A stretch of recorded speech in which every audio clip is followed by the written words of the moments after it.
지루하고 왜 이렇게 은혜가 되지 않지? 일주일 동안 도대체 뭐 하신 거야? 설교 준비 안 하고 뭐 하신 거야? 라고 하면서 그 정도 설교는 나도 하겠다고. 그러면서 아빠가 투정을 부렸대요. 그러니까 옆에 있던 엄마가 또 그런다, 같이 또 투정을 하는 거예요. 오늘 성가대는 도대체 뭐야?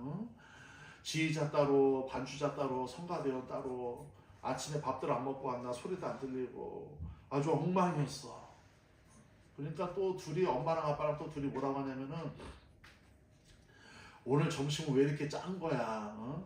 도대체 소금으로 도대체 반찬을 했나? 하면서 왜 이렇게 짠 거야? 하면서 막 투덜대기 시작했다는 거예요. 그러니까 이 한참 부부가 불평불만을 막 얘기하고 있으니까 뒤에 앉아있는 초등학생 다니는 아이가 이렇게 얘기해요. 엄마, 아빠, 1,000원짜리 예배를 드리니까 그렇지. 엄마, 아빠 영화를 보더라도 15,000원 내고 영화를 보는데 다음 주부터 돈을 좀 많이 헌금을 드리고 예배를 드려봐. 틀림없이 그런 말씀 안 할 테니까. 여러분, 성냥불과 등잔불의 차이를 아십니까? 성냥불은 잠시 활활 타오르다가 10초도 견디지 못하고 꺼집니다. 그러나 등잔불은 계속해서 기름이 닳지 않는 한 계속해서 타오릅니다. 왜 그럴까요? 심지가 없기 때문입니다. 그리고 공급되는 기름이 없기 때문입니다. 이사야서 26장 3절의 말씀에 주께서 심지가 견고한 자를 평강하고 평강토록 지키시리니 이는 그가 주를 신뢰함이니 라고 말씀하고 있습니다. 여러분들은 하나님의 능력의 기름에 심지를 내리고 계십니까? 아니면 여러분들 능력에 심지를 내리고 계십니까? 하나님의 능력의 기름에 심지를 내리고 사는 사람들은 결코 고갈되지 않는 능력의 사람, 은혜의 사람이 될 줄로 믿습니다. 교회도 마찬가지예요. 하나님의 능력의 기름에 심지를 내려야만, 성도도 마찬가지고 하나님의 능력의 기름에 심지를 내려야만 그 은혜가, 하나님께서 주신 은혜가 끝까지 가는 것입니다. 오늘 본문을 통해서 두아디라 교회 살펴보면서요, 기회를 잡으라, 기회를 잡으라라고 하는 이 말씀을 전할 텐데, 여러분들 삶 속에서도 있는 하나님이 주시는 기회가 분명히 있습니다. 그 기회가 도대체 어떤 기회인지 살펴보면서 은혜를 나누고자 합니다. 계속해서 지금 오늘 4주차죠. 교회들에 대해서 살펴보고 있는데, 예수님께서 나타나셔서 교회들에게 계속해서 자기 소개를 처음 이제 하셔요. 교회들마다 나타나셔서 처음에 이 패턴이 정해져 있어요. 자기 소개하시고, 그 다음에 칭찬과 책망을 하시고, 그리고 난 다음에 그 책망에 대해서 고칠 기회를 주시고, 기회를 잡으라는 것이죠. 그리고 난 다음에 이기는 자에게 주시는 복에 대해서도 설명을 하고 계신다라는 겁니다. 자, 오늘 자기 계시를 하시는 예수님은 자기를 어떻게 표현했느냐? 그의 눈은 불꽃 같고 라고 표현하고 있어요. 자, 오늘 말씀 보면요, 18절의 말씀인데 같이 한번 읽도록 하겠습니다. 두아디라 교회의 사자에게 편지하라. 그의 눈이 불꽃 같고 그 발이 빛난 주석과 같은 하나님의 아들이 이르시되 라고 말씀하고 있습니다. 그의 눈이 불꽃 같고 라고 말씀하고 있죠. 자, 불꽃 같은 눈이다라고 하는 것은 무슨 뜻을 갖고 있느냐? 사물의 본질과 인간의 마음, 나아가 역사의 과정도 꿰뚫어 보시는 예수 그리스도를 표현하고 있는 거예요. 신적인 통찰력을 말씀하시는 거죠. 그러니까 인간 예수가 아닌 신적인 통찰력을 가지고 온 우주 만물을 바라보시는 예수님의 날카로운 정확한 눈빛을 표현하고 있는 것입니다. 근데 이것은 단순히 예수님 자신만 나타나는 것이 아니라 항상 계시하실 때는 어떤 뜻을 갖고 있느냐? 예수님이 이런 본성이 있기 때문에, 이런 계시, 이런 예수님의 정체성이 있기 때문에 교회들도 따라가야 된다라는 말씀을 드렸어요. 성도를 향해서도 그렇고 교회를 향해서도 마찬가지고요. 이런 불꽃 같은 눈을 요구하고 계신다는 것이죠. 근데 여러분, 많은 성도들이 불꽃 같은 눈동자가 아닌 썩은 동태 같은 눈동자를 하고 있어요. 그러면 성도와 교회는 어떻게 해야 이 불꽃 같은 주님의 눈으로 세상을 꿰뚫어 볼 수 있는가? 눈에 힘준다고 되는 것이 아니죠. 어떻게 하면은 불꽃 같은 눈으로 세상을 꿰뚫어 볼 수 있는가? 선악을 구분할 수 있는가? 그건 오직 성령으로만 가능하다라는 거예요. 성령으로만. 왜 그러느냐? 성령은 우리 안에 함께 하시기 때문이에요. 한번 따라해 볼까요? 성령님은 우리와 함께 하시기 때문이다. 고린도전서 3장 16절의 말씀에 너희가 하나님의 성전인 것과 하나님의 성령이 너희 안에 계시는 것을 알지 못하느냐라고 말씀하고 있어요. 그러니까 성령님이 우리 안에 함께 하시면요, 우리의 눈이 불꽃 같은 눈이 되는 거예요. 그런데 내가 성령님을 밀어내고 성령님을 거부하면요, 우리의 눈은, 성도의 눈은, 교회의 눈은 불꽃 같은 눈이 될 수가 없습니다. 요한일서 4장 13절의 말씀에 그의 성령을 우리에게 주심으로 우리가 그 안에 거하고 그가 우리 안에 거하시는 줄을 아노라. 그러니까 성령이 우리 안에 거하기 때문에 안다라는 거예요. 우리 안에 성령님이 함께해 주셔서 역사하시면요, 우리가 성령님과 정확한 연합을 이루어지는 순간 그 연합은 우리의 자아를 내려놓게 하고요, 성령님의 자아가 우리 안에서 꿈틀대기 시작하는 거예요. 그러면서 주님의 불꽃 같은 시선으로, 눈으로 세상을 바라보듯이 우리도 성령님과 연합함으로 말미암아 그런 눈으로 세상을 바라볼 수 있다는 것이죠. 두 번째, 성령님은 우리를 해방시켜 주세요. 해방되지 아니하면 불꽃 같은 눈으로 바라볼 수 없기 때문이라는 것이죠. 로마서 8장 1절과 2절의 말씀에 여러분들 잘 아시는 말씀이죠. 그러므로요, 이제 예수 그리스도 안에 있는 자에게 결코 정죄함이 없나니 이는 그리스도 예수 안에 있는 생명의 성령의 법이 죄와 사망의 법에서 너희를 해방하였음이니라 라고 말씀하고 있습니다. 죄에서부터 우리를 탈출시켜 주신 거예요. 자유케 해주신 거예요. 애굽에서부터 출애굽시켜 주신 거예요. 이게 성령님이 하시는 일이에요. 여러분, 죄 안에 갇혀 있으면 불꽃 같은 눈으로 바라볼 수 없죠. 죄에서 탈출될 때에야 불꽃 같은 눈으로 바라볼 수 있다는 거예요. 용서를 받아야 된다는 거예요. 죄에서 해방되는 용서를 받아야만 불꽃 같은 눈으로 바라볼 수 있다는 거예요. 여러분, 살아가다 보니까 그렇더라고요. 남을 쉽게 용서하지 못하고 남을 쉽게 이해하지 못하고, 그러니까 쉽다라는 표현이 좀 그렇지만 남을 용서하지 못하고 이해하지 못하는 사람들의 특징이 있습니다. 그건 뭐냐? 물론 그 사람에게, 용서하지 못하고 이해하지 못하는 사람에게 입힌 그 가해자의 잘못이 커서 그럴 수도 있지만 그 문제뿐만이 아니라 본질적으로는 어떤 문제를 갖고 있느냐? 성령께서, 하나님의 사랑이 본질적으로 나를 해방시켜 주시고 용서하셨다라고 하는 그 은혜의 크기를 작게 받아들였기 때문이에요. 아니면은 그 뜻을, 은혜의 그 나를 용서하시고 나를 사랑하시는 그 하나님의 그 확신, 하나님의 사랑에 대한 확신이 없기 때문에 남을 용서하지 못하거나 이해하지 못하는 것입니다. 여러분, 하나님으로부터 이 더러운 죄인이 용서함을 받았다, 해방되었다, 자유하게 됐다라고 하는 것이 실제적으로 믿어지고 경험한 사람은요, 남의 잘못이 그렇게 커 보이지 않습니다. 여러분, 1만 달란트 빚진 자, 1만 달란트 빚진 자가 탕감 받았잖아요. 근데 그가 자기에게 빚진 그 얼마 되지 않는 돈을 탕감 받은 자가 그 자기에게 얼마 되지 않는 돈을 빌려간 사람을 보자마자, 탕감 받고 난 다음에 보자마자 어떻게 했습니까? 돈 갚으라고 하고 옥에 가둬버립니다. 그러니까 그 순간만큼은 1만 달란트 그 채권자에게 가가지고 살려달라고 막 읊조리고 조아리고 했다가 그걸 탕감 받는 순간 그 은혜가 얼마나 큽니까? 여러분, 1만 달란트가요, 지금으로 따지면요 몇 조예요. 몇 조. 헤아릴 수 없는 돈, 몇 수십 조에 해당됩니다. 수십 조의 빚을 탕감받은 사람이 고작 1, 20만 원 빚진 사람을 옥에 가뒀다니까요. 무슨 뜻입니까? 탕감의 은혜, 해방의 은혜, 용서의 은혜를 크게 받아들이지 못한 거예요. 임시 방편이었어요. 그때만, 그 위기만 모면하고자 했다는 거예요. 여러분, 성도들이 가장 너무 위험한 은혜가 무엇이냐면은 그때 그 잠시만 받는 은혜가 너무 큰 위험이에요. 죽을 수밖에 없는 죄인을 살려주신 은혜, 영원한 은혜죠. 그 영원한 은혜를, 그 큰 은혜를 진심으로 믿고 받아들인 사람은요, 작은 실수, 작은 실패, 나에게 작은 아픔을 안겨준 사람들 용납되고 용서가 되는 것입니다.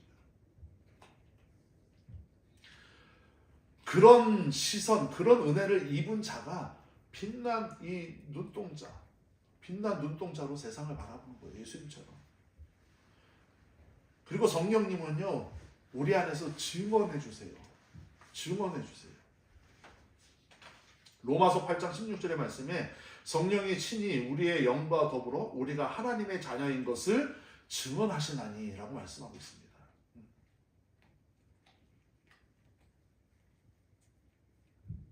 우리는 성령님이 아니면 하나님을 아버지라고 부를 수조차 없는 존재들이에요. 그러므로 하나님을 아버지라고 부를 수 있는 사람은 성령님이 그 안에 계시다라고 하는 명백한 증거, 증언이 되는 거예요. 이렇게 성령님의 인도하심을 받는 자들은 빛난 눈으로, 불꽃 같은 눈으로 세상을 바라볼 수 있어요. 예수님처럼. 그리고 예수님이 자기 계시에 대해서도 두 번째로 빛난 주석과 같은 하나님의 아들이라고 말씀합니다. 빛난 주석. 자, 이 당시에 두아디라 지역은요, 구리 산업이 아주 활발했습니다. 구리 산업이. 그래서 그 특색, 지역의 특색을 아시고 예수님이 비유로 말씀해 주신 거예요. 주석은 단련된 금속을 의미하는 것이죠. 단련된 금속. 그냥 발견됐다고 해서, 원석이 발견됐다고 해서 주석이 아니라 발견된 원석을 가지고 와서 그거를 불에 녹이고 때리고 담금질하고 또 불에 또 녹이고 때리고 담금질하고, 이걸 계속 반복하는 이 과정을 주석이라는 거예요. 그 과정을 통해서 태어난 금속을 주석이라고 하는 거예요.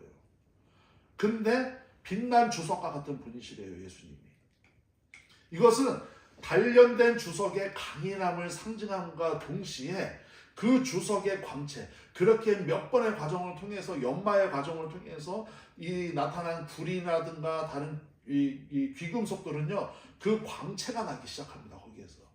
근데 그 광채, 나는 광채를 통해서 고귀한 금속, 그러니까 강인함과 고귀함의 특성을 가지고 있는 거예요. 그러니까 예수님은 강인함뿐만이 아니라 고귀하신 분인 것을 말씀해주고 있다는 것이죠. 성도도 마찬가지겠죠. 교회도 마찬가지겠죠. 여러분들도 마찬가지겠죠. 여러분들의 삶을 통하여서 여러분들이 신앙의 여정을 걸어가는 순간부터 그 여정 속에서 때로 행복한 일도 있고 아픈 일도 만나겠지만, 그건 다 강인한 주석이 되고 고귀한 주석이 되는 과정이라는 거예요. 예수님만 홀로 그렇게 되신다는 것이 아니라 우리에게 그런 과정을 허락해 주시고 우리도 그런 존재가 될 수 있다는 것을 명확하게 보여주고 있다는 것입니다. 욥기서 23장 10절의 말씀, 우리가 너무 유명한 말씀이죠. 그러나 내가 가는 길을 그가 아시나니 그가 나를 단련하신 후에는 내가 순금같이 되어 나아오리라 라고 말씀하고 있습니다.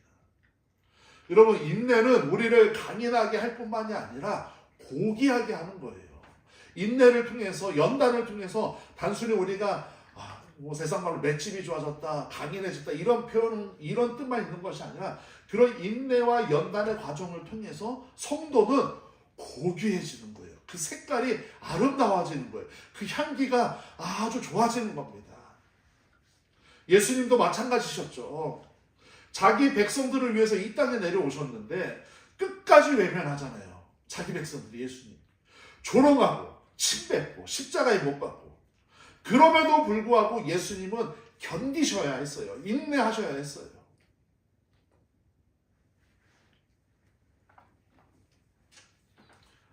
예수님 십자가 지시기 전에 요한복음 13장 1절의 말씀이 무슨 말씀하십니까? 6월절 전에 예수께서 자기가 세상을 떠나 아버지께로 돌아가실 때가 이른 줄 아시고 세상에 있는 자기 사람들을 사랑하시되 끝까지 사랑하시느니라 라고 말씀하고 있습니다. 끝까지 인내하신 거예요. 주석과 같은 그분이, 빛난 주석과 같은 그분이 끝까지 인내하신 겁니다. 그 인내를 통해서 강인하고 고귀한, 우리가 감히 따라갈 수 없는 예수님의 겸손을 배우는 거예요. 여러분, 예수님이 대야 가지고 와가지고 제자들이 발을 씻기시니까 그 예수님의 겸손을 배워야 된다. 예수님이 무릎 꿇고 그 제자들의 발을 씻겼기 때문에 예수님의 겸손을 배워야 된다라고 얘기해요. 여러분, 그게 겸손이 아닙니다. 겸손은요, 실패를 통해서 얻어지는 게 겸손이에요. 머리가 숙여질 만큼 도저히 부끄럽고 창피해서 고개를 들 수 없을 만큼의 실패를 경험한 사람이 겸손해질 수 있는 거예요. 실패를 경험하지 못한 사람은 절대 겸손해질 수 없습니다. 예수님도 그런 가치에 있어서는 완벽한 실패를 경험하신 거예요. 자기 사람들마저도 배신했기 때문에. 여러분, 겸손은요, 내가 의지적으로 배울 수 있고 어떤 지식적으로 배울 수 있는 겸손은 절대 그렇지 않습니다. 실패한 자기 자신을 확인해야 겸손을 배울 수 있는 거예요. 그래서 여러분, 겸손해지려고 하거나 겸손을 배우려고 하는 사람들 100% 실패합니다. 수박 겉핥기식이 되는 거예요. 물론 성품이 좋고 성품이 이렇게 훈련되어져서 그 겸손과 매너의 그런 어떤 태도들이 몸에 뵐 수는 있지만 그 예수님이 체험하셨던 그 겸손의 극치까지는 다다를 수 없다는 거죠. 자, 그러면은 겸손해지기 위해서 무조건 실패해야 되느냐? 그게 아니죠.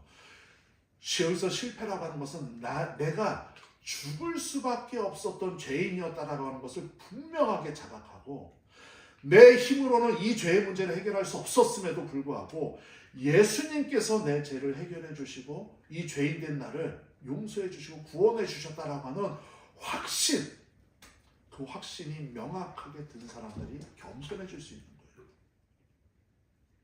그런 사람들은요, 어디 가가지고 함부로 다른 사람들에서 정죄하지 않습니다. 정죄하지 못해요. 그 사람의 죄를 보거나 그 사람의 실패를 보거나 아픔을 볼 때 자기의 과거의 민낯을 보게 되거든요. 나도 그랬는데 용서하셨지, 예수님이.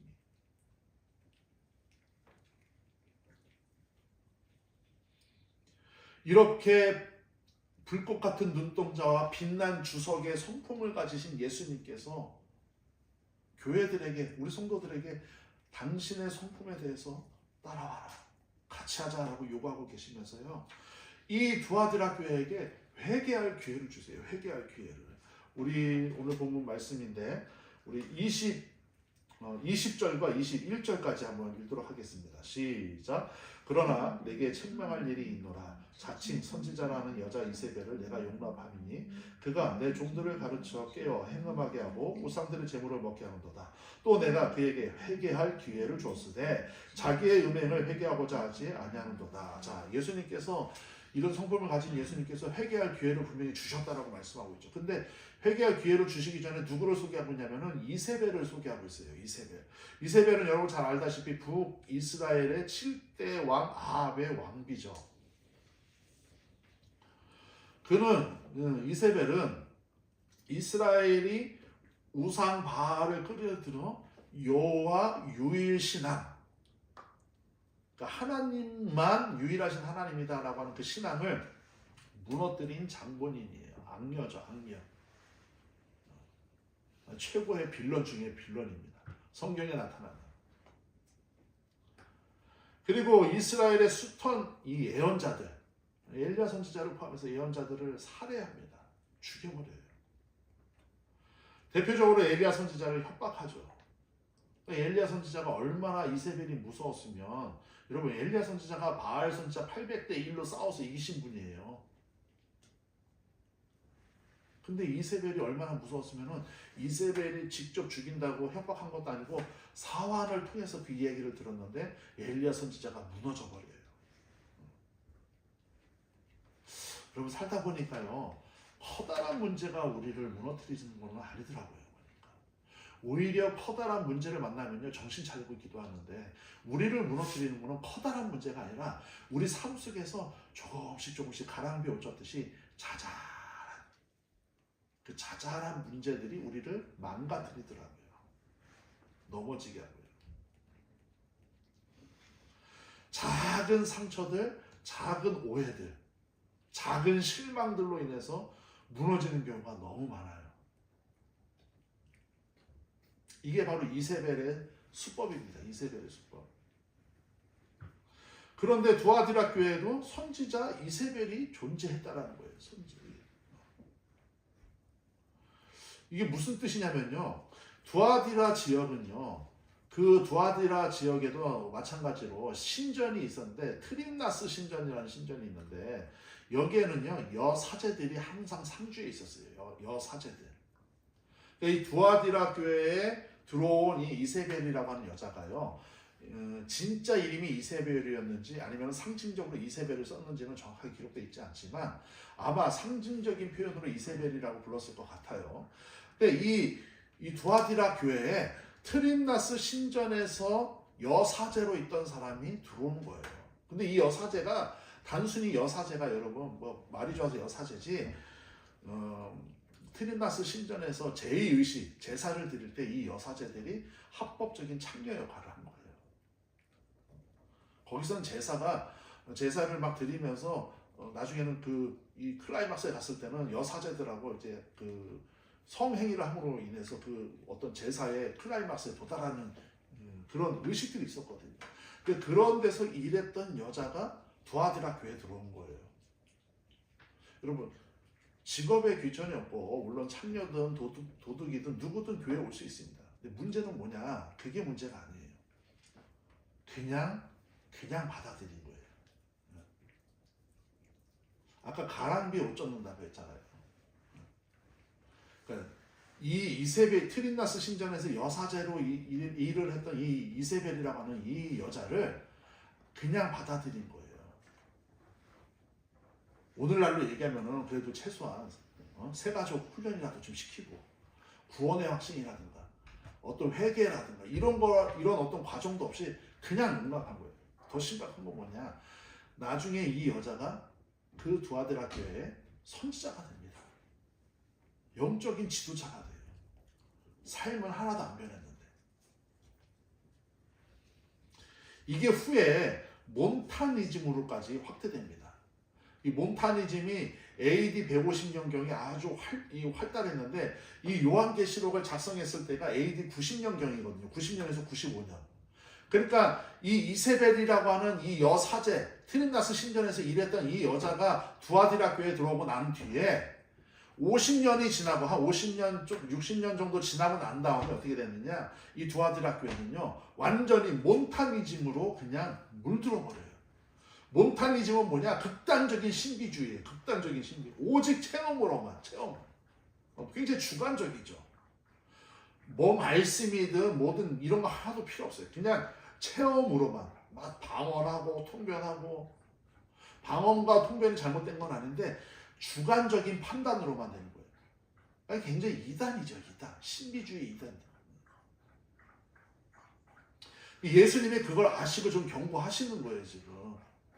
그 여인을 용납한 거, 그냥 받아들인 거, 분별하지 못하고 그 교회의 영적인 상태를 예수님이 지금 지적하는 겁니다. 이 여자는 큰 죄인인데 이 여자가 진심으로 변화되지 않은 상태에서 진심으로 예수님을 믿지 않은 상태에서 교회 안에 침투해 들어와서 교회를 완전히 난잡하게 만든 거예요. 여러분 우리는 사람을 정죄할 수는 없지만 그 사람의 정죄는 반드시 정죄하고 반면교사를 삼아야 돼요. 여러분 요즘 교회가 가장 약한 부분이 바로 이 부분입니다. 교회는 포용력도 있어야 되지만 분별력도 가져야 돼요. 자칫 잘못하면 교회 안에 종교다원주의가 들어오고요. 처음에는 막 이래요. 그렇게 예수 안 믿어도 돼. 그렇게 예수 안 믿어도 돼. 11조 안 해도 돼. 주일 성수 꼭 해야 돼. 그거 안 해도 돼. 그 정도까지 봉사 안 해도 돼. 그 청소, 교회 청소 용역회사에다 맡기면 되지. 교회 밥? 맡기면 되지. 동성애자들 결혼식 줄에 물론 서줄 수 있어. 이렇게 하나하나씩 교묘하게 교회 안에 침투해 들어와서요. 나중에는 걷잡을 수 없을 만큼 파괴됩니다. 교회가. 예수님이 지금 정확하게 그걸 지적하는 거예요. 이세벨, 자칭 이세벨, 이 선지자라고 하는 이세벨이라고 하는 여인을 그냥 어떤 필터도 없이 그냥 받아들이고 용납함으로 인해서 교회가 완전히 망가지는 지경까지 간 거. 몬타니즘으로 완전 빠져버린 거. 이렇게 하나하나씩 용납하다 보면요, 나중에 교회가 어떻게 되는지 아세요? 꼭 예수님 안 믿어도 돼. 서로 사랑하면 되잖아. 서로 이해하면 되잖아. 예수님 안 믿어도 구원받을 수 있어. 여기서 예배 드리고 우상 신전에 가서 이방인들하고 또 거기 가서 예배 드려도 돼. 제사 드려도 돼. 괜찮아. 정말 이렇게 간다니까요, 세상이. 이것이 바로 이세벨을 용납한 교회의 현실이 되는 것이에요.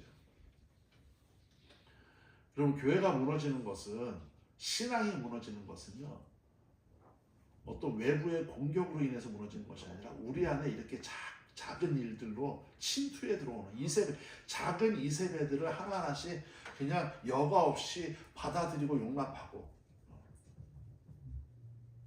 그럼으로 인해서 무너지는 거거든요.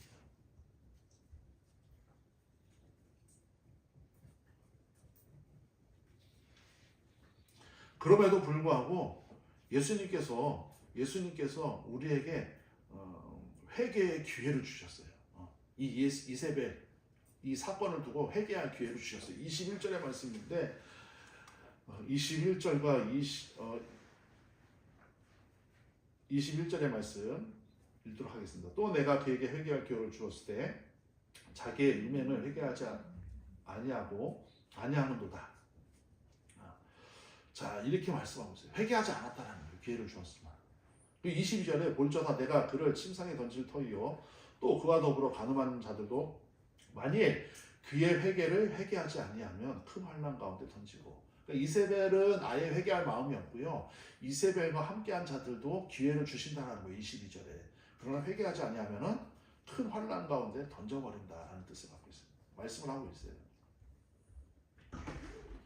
23절에 또 내가 사망으로 그의 자녀를 죽이리니 회개하지 않는 자들에게 주는 예수님의 심판이죠. 모든 교회가 나는 사람의 뜻과 마음을 살피는 자인 줄을 알지라 내가 너희 각 사람의 행위대로 갚아주리라.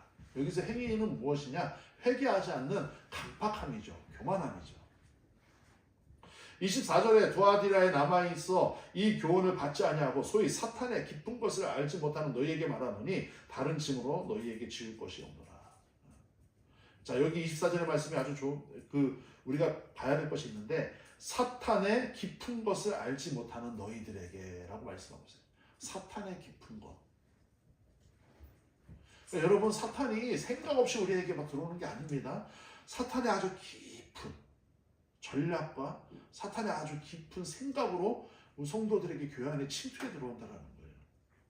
근데 그걸 그냥 분별하지 못하는 거예요.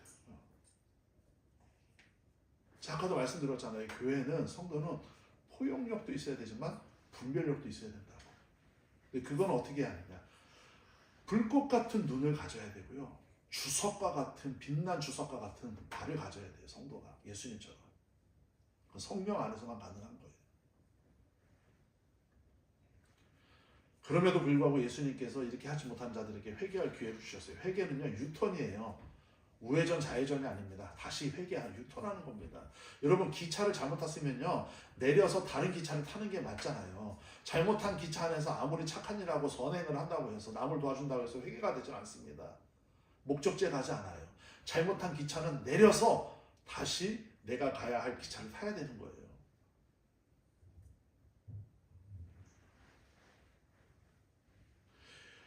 이렇게 회개한 자들에게, 끝까지 이기는 자들에게는 마지막으로 항상 교회를 소개하면서 예수님이 상벌을 주시잖아요. 상에 대해서 말씀해 주십니다. 근데 어떤 상을 주시느냐? 다스림의 권세를 주신대요. 다스림의 권세. 26절의 말씀인데, 자, 우리 25절부터 읽도록 하겠습니다. 25절에서 26절 시작. 다만 너희에게 있는 것을 내가 올 때까지 굳게 잡으라. 너희에게 있는 것이 뭡니까? 바로 믿음이에요. 믿음, 분별력이에요. 신앙이에요. 흔들리지 않는 분별력을 가지고 올바른 신앙을 하는 것을 굳게 잡으라는 거예요. 그러면 어떻게 되느냐? 26절에 이기는 자와 끝까지 내 일을 지키는 그에게 만국을 다스리는 권세를 주셨다는 거예요. 만국. 근데 여기 우리가 좀 살펴봐야 될 것이 있는데 내 일을 지키는 그에게 라고 말씀하고 있어요. 자, 내 일이 뭡니까? 바로 주님의 일이죠. 주님의 일을 지키는 자, 주님의 일을 지키는 자. 주님의 일을 지키는 자는 다시 19절로 가야 돼요. 19절에서 말씀하고 있어요. 내가 내 사업과 사랑과 믿음과 섬김과 인내를 아노니 라고 말씀하고 있어요. 그러면서 내 나중의 이가 처음 것보다 많도다. 그러니까 처음보다 나중이 좋다라는 거예요. 여러분 이게 바로 성도가 가야 될 길. 처음에는 많은데 나중이 뜨겁지 않은 사람들이 너무 많아요. 오히려 처음에 뜨겁지 않게 출발했어도요. 나중에 뜨거워야 돼요. 성도들은. 교회는요. 예수님 말씀하고 있죠. 성도들의 사업. 이 사업이 뭡니까? 예수 그리스도를 믿음으로 인해서 우리의 삶 속에서 날마다 나타나고 있는 믿음의 행위들이에요. 사업과 사랑과 믿음과 섬김과 인내가 처음에는 그렇게 뜨겁지 않았지만 나중에는 훨씬 더 뜨거워졌구나. 당연히 칭찬받을 일이죠. 너무 좋은 일이죠. 이것이 바로 주님의 일을 지키는 자예요. 끝까지 지킨 자. 처음에는 막 좋다고 막 열심내고 우왕좌왕하고 막 분주하고 시끄럽고 그러다가 나중에 가가지고 흐지부지해지고 이거는 주님의 일을 지키는 자가 아니에요. 주님의 일을 지키는 자는요 처음에는 빈약하고 보잘것없고 초라해도요 나중에 끝까지 가서도 뜨거움을 유지하는 자, 그 믿음이 흔들리지 않는 자, 이런 사람들이 주님의 일을 지키는 자들입니다. 그런 사람들에게 다스림의 권세를 주셨대요. 만국을 다스리는 권세. 하나님이 독생자 예수 그리스도에게 만국을 치리할 권세를 주셨어요. 마태복음 28장 18절의 말씀에 예수께서 나와 말씀하여 이르시되 하늘과 땅의 모든 권세를 내게 주셨으니 라고 말씀하고 있죠. 근데 그 내게 주신 권세를 끝까지 주님의 일을 위해서 지키는 자들에게 주시겠다라는 거예요. 주님은 이제 그 권세를 고난의 상황에서도 끝까지 인내한 성도들에게 주시겠다라는 거예요. 성도들에게. 저는 여러분들이 다 그런 성도들이 되기를 주님의 이름으로 축원을 드리겠습니다. 함께 찬양하시고 기도하겠습니다.